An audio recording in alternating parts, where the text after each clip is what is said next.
दोस्तों just imagine एक ऐसा प्लेनेट जहाँ पर कोई भी औरत माँ नहीं बन सकती थी। पर अब सबसे बड़ा सवाल ये था कि जनसंख्या बढ़ेगी कैसे। कहानी की शुरुआत होती है उस समय से जब इंसानों के लिए अर्थ रहने लायक नहीं रह गया था, क्योंकि अर्थ पर लगातार बढ़ते प्रदूषण और सूर्य की गर्मी के कारण अर्थ का टेम्परेचर काफी ज्यादा बढ़ गया था। इसीलिए सारे इंसान जो टेक्नोलॉजी के मामले में थोड़े से एडवांस हो चुके थे वो केपलर 2 नाम के एक प्लेनेट पर शिफ्ट हो जाते हैं। धीरे धीरे समय बीतता गया और इंसान खुद को डेवलप करते गए, लेकिन इस नए प्लेनेट पर एक बहुत ही बड़ी प्रॉब्लम थी। प्लेनेट पर मौजूद सारी औरतें कभी भी बच्चा पैदा ही नहीं कर पा रही होती हैं, यानी कि वो सब फर्टाइल ही नहीं होती। सभी इंसानों को पता था कि अगर ये प्रॉब्लम सॉल्व नहीं हुई तब उनकी जनसंख्या एक टाइम के आने के बाद पूरी खत्म हो जाएगी। इसीलिए अब उनके एस्ट्रोनॉट्स का एक ग्रुप मिशन करता है जो फिर से अर्थ पर जाकर कुछ रिसर्च करना चाहते थे। हालांकि इतने साल बीत जाने के बाद किसी को अंदाजा ही नहीं था कि अर्थ कैसा होगा, लेकिन तभी भी लूसी नाम की एक एस्ट्रोनॉट अपने दोस्तों के साथ मिशन पर निकल जाती है। वो लोग तो जल्द से जल्द अपने स्पेसशिप में बैठ गए थे ताकि वो अर्थ पर पहुंचकर अपना काम स्टार्ट कर सकें। कई दिनों के जर्नी के बाद उनका स्पेसशिप अर्थ के वातावरण में पहुंच गया था।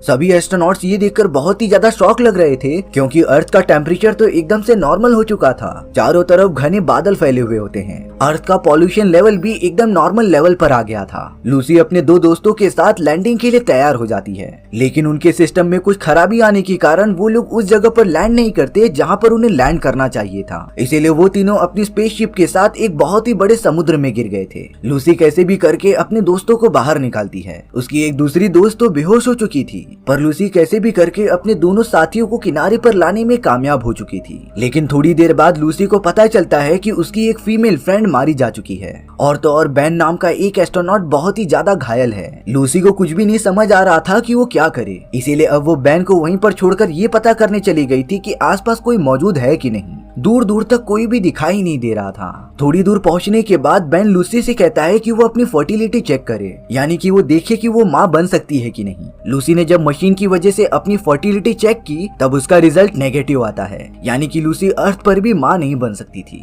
यहाँ बेन जो बहुत ही ज्यादा अकेला हो चुका था वो आसमान की तरफ फ्लेयर गन चलाता है, जिससे कि लूसी को उसके लोकेशन का पता चल सके। पर उन सभी को इस बात का जरा भी अंदाजा ही नहीं था कि अर्थ पर अभी भी इंसान मौजूद हैं। बेन के उस चमकदार फ्लेयर गन को देखकर वहाँ पर कुछ आदिवासी के लोग आ गए थे, और अब वो बेन को अपने साथ जबरदस्ती लेकर चले जाते हैं। लूसी भी जल्द से जल्द बेन के पास पहुँच रही थी, पर अब लूसी को भी उन्हीं आदिवासियों ने पकड़ लिया होता है। उन दोनों को तो एक छोटे से पिंजरे में बंद कर दिया गया था। होश में आने के बाद लूसी देखती है कि बेन को बहुत ही ज्यादा चोट लगी हुई है, इसीलिए बेन का जल्द से जल्द इलाज करना ही पड़ेगा। यहाँ बाहर की तरफ उन सभी आदिवासियों की एक मुखिया मौजूद थी। लूसी लगातार उन आदिवासियों से बात कर रही थी कि वो उसे अपना फर्स्ट एड बॉक्स लेने के लिए दे दे, ताकि वो बेन का जल्द से जल्द इलाज कर सके। लेकिन उससे पहले आदिवासियों की मुखिया अपने एक आदमी को ठीक करने के लिए कहती है। लूसी ने फर्स्ट एड की मदद से उस आदिवासियों को इंजेक्शन दे दिया था, और अब वो सीधा बेन के पास आ गई थी उसे ठीक करने के लिए। हालांकि लूसी ने बेन के चोटों पर दवाइयां लगा दी थी, लेकिन बेन की हालत तो और भी ज्यादा खराब होती रहती है। लूसी लगातार उन आदिवासियों का वेट कर रही थी कि वो उन्हें बाहर निकाले, पर तभी उन आदिवासियों पर किसी अनजान लोगों ने हमला कर दिया होता है, जो सभी को अपने साथ लेकर जा रहे थे। उन सभी में तो आदिवासियों के छोटे छोटे बच्चे भी शामिल होते हैं। वो पूरी जगह एकदम से खाली होने के बाद लूसी बेन को लेकर वहाँ से जाना चाहती थी, लेकिन बेन इतना ज्यादा घायल हो चुका था कि वो चल भी नहीं पा रहा था। इसीलिए वो लूसी से कहता है कि वो अकेले ही यहाँ से चले जाए, क्योंकि बेन उसके लिए कमजोरी बन सकता था। इसीलिए बेन खुद की ही जान ले लेता है। बहुत ही ज्यादा दुखी होने के बाद लूसी उस पिंजरे से बाहर निकल गई थी। उस जगह पर तो सिर्फ आदिवासियों की मुखिया मौजूद थी, जो अपने बच्चों को ढूंढ रही होती है। लूसी को पता चल गया था कि शायद से वही बदमाश लोगों ने सारे बच्चों को अगवा किया है, इसीलिए वो मुखिया के साथ उन सभी की तरफ बढ़ने लगी थी। लूसी देखती है कि वो बदमाश लोग सारे आदिवासियों को एक बोट पर बिठा रहे हैं। यहाँ आदिवासियों की मुखिया एक फ्लेयर गन लेकर चलाना चाहती थी, पर लूसी उसे ये करने से रोकती है, क्योंकि अगर उन लोगों को हमारी लोकेशन के बारे में पता चल गया तब हम भी फंस सकते थे। इसीलिए अब लूसी फ्लेयर गन को एक दूसरी तरफ फायर कर देती है, जिससे कि वो लोग डिस्ट्रैक्ट होकर उस रास्ते पर चले गए थे। लूसी यहाँ पर पानी में तैरते हुए बोट पर चली जाती है। हालांकि वो लगातार मुखिया की बेटी को ढूंढ रही थी, लेकिन उसी बोट पर वो सारे लुटेरे वापस से आ गए थे, जिसकी वजह से लूसी को बोट में ही रुकना पड़ता है। लूसी उन्हीं बच्चों के साथ छुप गई थी जिसे कि किडनैप करके लेके जाया जा रहा था। और अब वो बोट एक आइलैंड पर आकर रुक जाती है। एक आदमी किडनैप किए गए सारे लोगों को लाइन से खड़ा करता है और उन्हें अपना अपना काम बताता है। लेकिन जैसे ही उस आदमी ने लूसी को देखा तब वो उसके लॉकेट को बड़ी बारीकी से चेक करने लग जाता है। पता नहीं उन्हें लूसी के बारे में ऐसी कौन सी बात पता चल गई थी, इसीलिए लूसी को बाकी लोगों के साथ भेजने के बजाय वो आदमी लूसी को अपने लीडर के पास भेज देता है। उनके लीडर का नाम जिप्सन था, जो इस पूरे किडनैपिंग का मास्टरमाइंड होता है। जिप्सन लूसी को बताता है कि वो उसे जानता है। दरअसल कई सालों पहले वो भी लूसी की तरह केपलर 2 प्लैनेट से अर्थ पर आया था। उनके टीम में लूसी के फादर भी शामिल थे।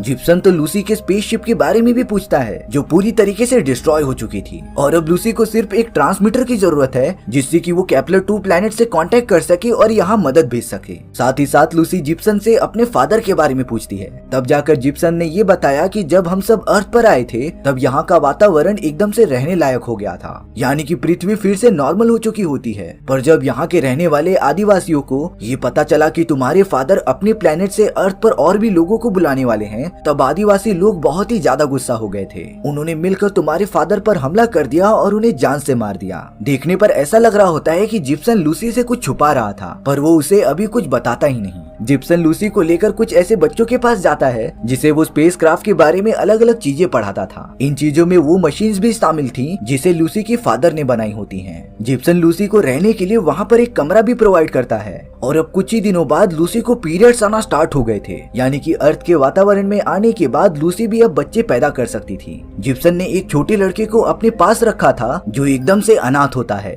लूसी यहाँ पर उसी लड़के के पास आकर कुछ बातें करने लगी थी। तब जाकर वो लड़का एक पौधे को देखकर ये कह रहा था कि कभी न कभी तो ये पौधा एक बीज की तरह था जो इतने संघर्ष के बाद इतना बड़ा हो गया। लूसी ये बात सुनकर एकदम शॉक हो जाती है, क्योंकि ये सारी बातें उसके फादर ने उससे कही थी। लूसी उस लड़के से पूछ रही थी कि आखिर ये सारी बातें उसे किसने कही। तब जाकर वो लड़का बताता है कि पास ही वाले एक कमरे में बूढ़ा आदमी रहता है। लूसी तो भागती भागती उस आदमी को देखने चली गई थी और अब अंदर जाकर उसे पता चलता है कि ये और कोई नहीं बल्कि उसके फादर हैं। लूसी इतने सालों बाद जब अपने फादर से मिलती है तब वो बहुत ही ज्यादा खुश हो गई थी। पर अब लूसी जिप्सन से क्वेश्चन करती है कि आखिर उसने झूठ क्यों बोला। जिप्सन तो इतनी इम्पोर्टेंट बात को मजाक बनाकर एकदम से टाल देता है। वो कह रहा था कि वो लूसी को सरप्राइज देना चाहता था। अब रात होने के बाद जब जिप्सन डिनर कर रहा था तब उसे अपने लोगों से पता चलता है कि आदिवासियों ने उनके शिप पर हमला कर दिया है। उन्होंने तो पूरा का पूरा जनरेटर खराब कर दिया था। जिप्सन तो तुरंत उन आदिवासियों से फाइट करने के लिए अपने लोगों के पास चला जाता है। पर अब यहाँ आदिवासी कबीले के सरदार ने लूसी के ऊपर हमला कर दिया था, क्योंकि वो लगातार अपनी बेटी को ढूंढ रही थी। तब जाकर लूसी कबीले के मुखिया की मदद करती है और उसे वहाँ पर लेकर जाती है जहाँ सारे बच्चों को कैद करके रखा गया था। गौर करने वाली बात ये थी कि उस जगह पर सिर्फ लड़कियों को ही रखा जाता है। लूसी ये बात आकर जिप्सन से पूछ रही थी। तब जाकर जिप्सन ने डार्क रियलिटी रिवील की। दरअसल जिप्सन ये चाहता था कि वो अपने प्लेनेट से सारे एडवांस लोगों को यहाँ पर बुला ले, जो जब तक अर्थ पर पहुँचेंगे ये सारी लड़कियाँ रिप्रोडक्शन के लिए तैयार होंगी और हमारी कम्युनिटी के सारे लोग इनसे बच्चे पैदा कर पाएंगे।